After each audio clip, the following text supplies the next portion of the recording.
ॐ श्री परमात्मने नमः। श्रीमद्भगवद्गीता अथ पञ्चदशोऽध्यायः। पुरुषोत्तमयोगः। ऊर्ध्वमूलमधः शाखम् अश्वत्थं प्राहुरव्ययम् छन्दांसि यस्य पर्णानि यस्तं वेद स वेदवेत्। अधश्चोर्ध्वं प्रसृतास्तस्य शाखा गुणप्रवृद्धा विषयप्रवालाः। अधश्च मूलान्यनुसन्ततानि कर्मानुबन्धीनि मनुष्यलोके। न रूपमस्येह तथोपलभ्यते नान्तो न चादिर्न च सम्प्रतिष्ठा।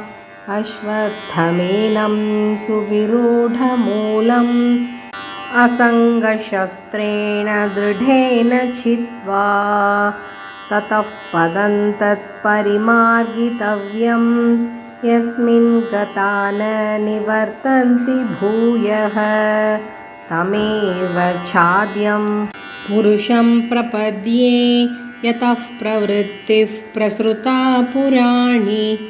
निर्माणमोहाजितसङ्गदोषा अध्यात्मनित्या विनिवृत्तकामाः।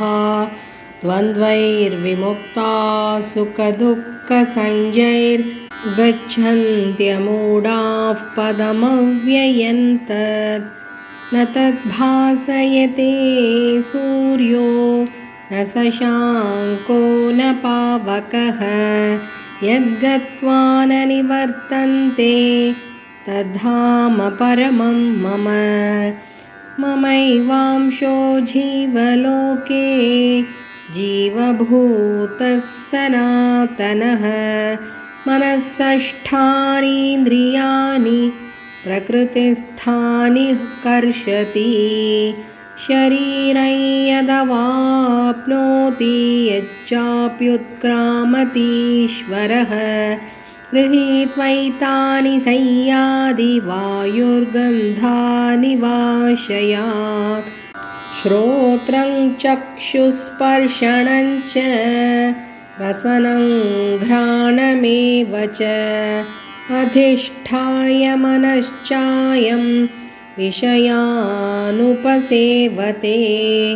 उत्क्रामन्तं स्थितं वापि भुञ्जानं वा गुणान्वितं। विमूढानानुपश्यन्ति पश्यन्ति ज्ञानचक्षुषः। यतन्तो योगिनश्चैनं पश्यन्त्यात्मन्यवस्थितं। यतन्तोऽप्यकृतात्मानो नैनं पश्यन्त्यचेतसः। यदादित्यगतं तेजो जगद्भासयतेऽखिलं। यच्चन्द्रमसि यच्चाग्नौ तत्तेजो विद्धि मामकम्। गामाविश्य च भूतानि धारयाम्यहमोजसा। पुष्णामि चौषधी सर्वा सोमो भूत्वा रसात्मकः। अहं वैश्वानरो भूत्वा प्राणिनां देहमाश्रितः। प्राणापानसमायुक्तः पचाम्यन्नं चतुर्विधं। सर्वस्य चाहं हृदि सन्निविष्टो मत्तस्मृतिर्ज्ञानमपोहनं च। वेदैश्च सर्वैरहमेव वेद्यो वेदान्तकृद्वेदविदेव चाहं। द्वाविमौ पुरुषौ लोके क्षरश्चाक्षर एव च। क्षरः सर्वाणि भूतानि कूटस्थोऽक्षर उच्यते।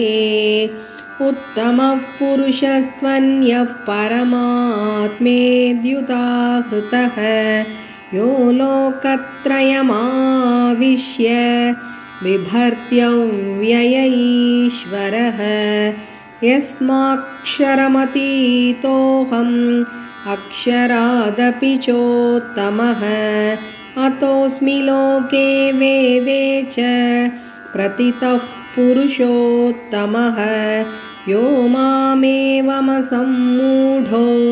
जानाति पुरुषोत्तमं स सर्वविद्भजति मां सर्वभावेन भारत इति गुह्यतमं शास्त्रम् इदमुक्तं मया नघ एतद्बुद्ध्वा बुद्धिमान् स्यात् कृतकृत्यश्च भारत ॐ तत्सदिति श्रीमद्भगवद्गीतासु उपनिषत्सु ब्रह्मविद्यायां योगशास्त्रे श्रीकृष्णार्जुनसंवादे पुरुषोत्तमयोगो नाम पञ्चदशोऽध्यायः। हरे नमः हरे नमः हरे नमः। ॐ श्रीकृष्णार्पणमस्तु।